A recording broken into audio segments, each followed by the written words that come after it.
Hi everyone, welcome back to my channel Shreshtha vlogs in Kannada. So ಇವತ್ತಿನ vlog ಬಂದು ಚಿಕ್ಕಮಂಗ್ಳೂರು ಟ್ರಿಪ್ದು continuation vlog ಅಂತಲೇ ಹೇಳ್ಬೋದು. ಇದು last day of our trip. So like previous ವಿಲಾಗ್ಸಲ್ಲಿ ನಾನು ಹೇಳಿದ್ದೆ ಅಕ್ಷರಾಭ್ಯಾಸ ಮುಗಿಸ್ಕೊಂಡು ಶೃಂಗೇರಿಯಲ್ಲಿ, ಆಮೇಲೆ ಒಂದು ರೆಸಾರ್ಟಲ್ಲಿ ಸ್ಟೇ ಮಾಡಿದ್ವಿ 2 ಡೇಸು. ಸೊ ಅಲ್ಲಿ ಚೆಕ್ಔಟ್ ಆದಮೇಲೆ ಲಾಸ್ಟ್ ಬಂದಿದ್ದು ನಾವು ಈ ವೈಲ್ಡ್ ಲೈಫ್ ಸ್ಯಾಂಚುರಿಗೆ. ಇದು ಬಂದು ಭದ್ರಾ ವೈಲ್ಡ್ ಲೈಫ್ ಸ್ಯಾಂಚುರಿ ಅಂತ ಹೇಳ್ತಾರೆ. ಸೊ ಇದಿರೋದು ಚಿಕ್ಕಮಂಗ್ಳೂರು ಲೈಕ್ ಔಟ್ಸ್ಕರ್ಟ್ಸಲ್ಲಿ. ಸೊ ಇದು ಗೌರ್ಮೆಂಟ್ ಅಂಡರ್ಟೇಕನ್ ಇರೋದ್ರಿಂದ ಇದು ಸಫಾರಿ ಎಲ್ಲ ಕರ್ಕೊಂಡು ಹೋಗ್ತಾರೆ.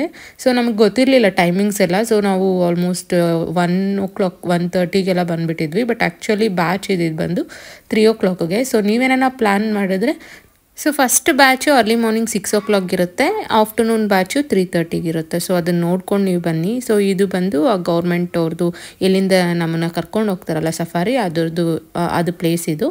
ಸೊ ಇದೆಲ್ಲ ಗೌರ್ಮೆಂಟ್ ಆಫೀಸಸ್ಸು. ಸೊ ಇಲ್ಲೆಲ್ಲ ಫಾರೆಸ್ಟ್ ಡಿಪಾರ್ಟ್ಮೆಂಟ್ ಎಂಪ್ಲಾಯೀಸು ಎಲ್ಲ ಇರ್ತಾರೆ. ಸೊ ನಾವು ಅವ್ರ ಹತ್ರ ಹೋಗಿ ಕೇಳಿದ್ದಕ್ಕೆ ಮಿನಿಮಮ್ 6 ಮೆಂಬರ್ಸ್ ಬೇಕು ಅಂದರು. So 600 per ಹೆಡು.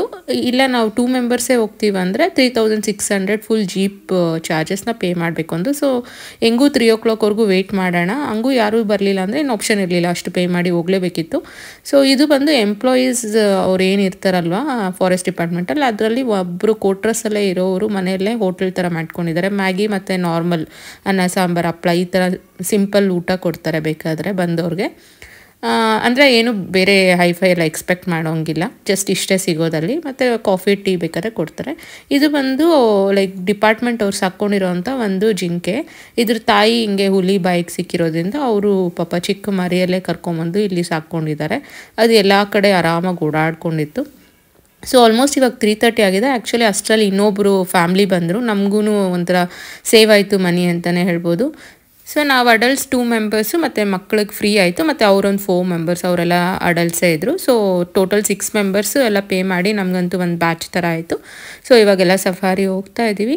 ಅವರು ತುಂಬ ಫ್ರೆಂಡ್ಲಿ ಆಗಿದ್ದರು. ಸೊ ಅದೊಂಥರ ಎಂಜಾಯಬಲ್ ಆಗಿತ್ತು. ಜೊತೆಯಲ್ಲಿ ಬಂದವರು ತುಂಬಾ ಫ್ರೆಂಡ್ಲಿಯಾಗಿ ಮಾತಾಡಿಕೊಂಡು ನಾವು ಸಫಾರಿ ರೈಡ್ಗೆ ಹೋದ್ವಿ. ಸೊ ನಾವು ನೋಡಿದಂಥ ಒಂದು ಫ್ಯೂ ಥಿಂಗ್ಸ್ ಅಂದರೆ ಪೀಕಾಕ್ಸ್ ಅಂತೂ ತುಂಬಾ ಇತ್ತು ಈಗ ಫುಲ್ ಕಾಡಲ್ಲಿ. ಮತ್ತು ಜಿಂಕೆಗಳು ಅಂದರೆ ಎಲ್ಲಿ ನೋಡಿದ್ರೂ ಈ ಪೀಕಾಕ್ಸು ರೋಡ್ ಸೈಡೇ ಬರ್ತಾಯಿತ್ತು ನಾವು ಓದಬೇಕಾದ್ರೆ ಆ ರೋಡಲ್ಲೇ. ಮತ್ತು ಈ ತುಂಬ ಈ ಕಾಡೆಮ್ಮೆ ಅಂಥದ್ದೆಲ್ಲ ತುಂಬ ಟ್ರಿಗ್ಗರ್ ಆಗಿಬಿಟ್ಟು ಓಡೋಗ್ತಾಯಿತ್ತು, ಅಂದರೆ ಜೀಪ್ ಸೌಂಡ್ ಬರೋಷ್ಟರಲ್ಲಿ ಇರ್ತಾ ಇರಲಿಲ್ಲ. ಬಟ್ ಅಂದರೂ ನೋಡಿದ್ವಿ, ಫ್ಯೂ ಥಿಂಗ್ಸ್ ಕ್ಯಾಪ್ಚರ್ ಮಾಡೋಕ್ಕಾಗಲಿಲ್ಲ. ಸೊ ಎಷ್ಟೊಂದು ಕಡೆ ಈ ಒಂದು ಕಾಡ ಎಮ್ಮೆಗಳು ಮತ್ತು ಈ monkeys, different type of monkeys ಇತ್ತು. ಮತ್ತು ತುಂಬ ಡಿಫ್ರೆಂಟ್ ಟೈಪ್ಸ್ ಆಫ್ ಬರ್ಡ್ಸ್ ಸಹ ಇತ್ತು, ಅಂದರೆ ಬೇರೆ ಕಡೆದು ಬರ್ಡ್ಸ್ ಎಲ್ಲ. ಇದೆಲ್ಲ ನೋಡಿ ಕಾಡೆಮ್ಮೆಗಳು. ಇದು ಅಷ್ಟೇ ಜೀಪ್ ಸೌಂಡ್ ಬರೋಕ್ಕೆ ಮುಂಚೆನೇ ಓಡೋಟಾಗ್ತಾಯಿತ್ತು. ಬಟ್ ಹೆಂಗೋ ಫ್ಯೂ ಥಿಂಗ್ಸ್ ಕ್ಯಾಪ್ಚರ್ ಮಾಡಿದ್ದೀನಿ. ಬಟ್ ತುಂಬಾ ಸಂತತಿ ಇದೆ ಈ ಕಾಡಲ್ಲಂತೂ. ಕಾಡೆಮ್ಮೆಲೆ ನೋಡ್ತಾ ಇರ್ಬೋದು ಹೇಗೆ ಓಡ್ತಾ ಇದೆ ಅಂತ.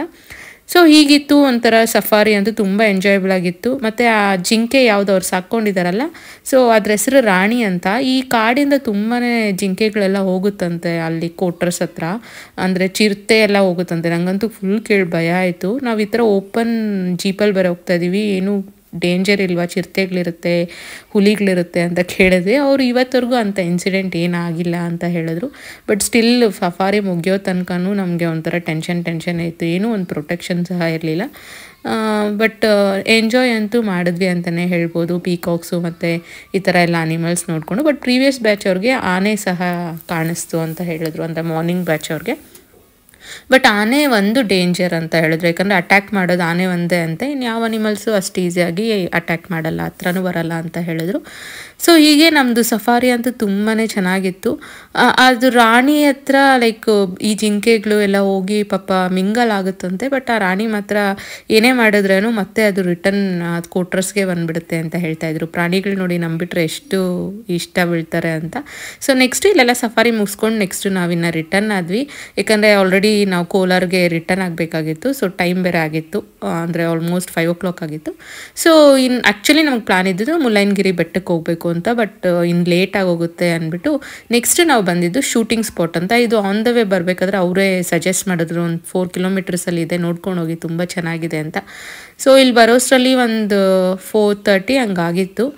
ಸೊ ಫೈನ್, ಇಲ್ಲೂ ಒಂದು ಸ್ವಲ್ಪ ಹೊತ್ತು ಸ್ಟೇ ಮಾಡಿ ಹೆಂಗೂ ಟ್ರಿಪ್ ಎಂಡ್ ಆಗ್ತಾ ಇದೆಯಲ್ವ, ಒಂದು ಸ್ವಲ್ಪ ಹೊತ್ತು ಎಂಜಾಯ್ ಮಾಡೋಣ ಲಾಸ್ಟ್ ಫ್ಯೂ ಅವರ್ಸ್ ಆದರೂ ಚಿಕ್ಕಮಂಗ್ಳೂರಲ್ಲಿ ವೆದರಲ್ಲಿ ಅಂತ ಇದೊಂದು ಒಂಥರ ಮಿಸ್ ಆಗ್ತಾ ಇದ್ವಿ ಇಲ್ಲಿ ಬರಲಿಲ್ಲ ಅಂದಿದ್ರೆ, ಅವ್ರು ಹೇಳಿಲ್ಲ ಅಂದರೆ. ಅಷ್ಟು ಚೆನ್ನಾಗಿತ್ತು ಪ್ಲೇಸ್ ಅಂತೂ, ಎಸ್ಪೆಷಲಿ ಕ್ಲೋಸ್ ಟು ನೇಚರ್ ಅಂತಲೇ ಹೇಳ್ಬೋದು.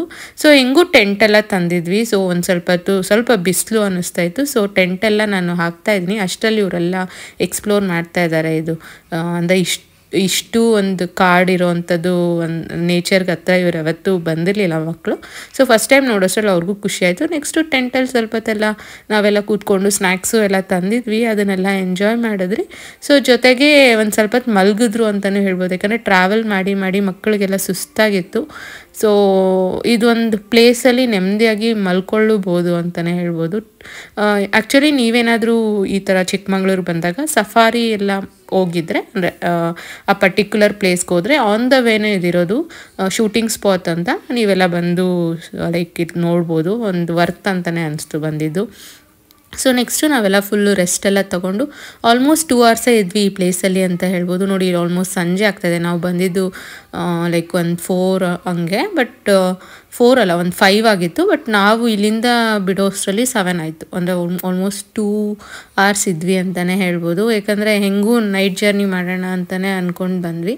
ಸೊ ಅದರಿಂದ ಲೇಟಾಗೇ ಬಿಡೋಣ ಅಂತ ಲೈಕ್ ಫುಲ್ಲು ಟೈಮ್ ಪಾಸ್ ಅಂತೂ ಆಯಿತು. ಇಲ್ಲಿ ಬೇರೆ ನನ್ನ ಮಗನಿಗೆ ಇನ್ನೊಂದು ನಾಯಿ ಫ್ರೆಂಡ್ ಮಾಡ್ಕೊಂಬಿಟ್ಟಿದ್ದು. ಅದು ಹೆಂಗೆ ಪ್ರಾಣಿಗಳಿಗೆ ಗೊತ್ತಾಗುತ್ತೋ ಏನೋ ಇವನಿಗೆ ಇಷ್ಟ ಆನಿಮಲ್ಸು ಅಂತ. ಯಾವಾಗೂ ನನ್ನ ಮಗನ ಹತ್ರ ಫ್ರೆಂಡ್ಲಿ ಆಗಿರುತ್ತೆ. ನೋಡಿ ಇದು ಯಾವುದೋ ಬ್ಲ್ಯಾಕ್ ಕಲರ್ ನಾಯಿ, ಮತ್ತು ಇವನ ಹತ್ರ ಫುಲ್ ಫ್ರೆಂಡ್ಲಿ ಆಗಿದೆ.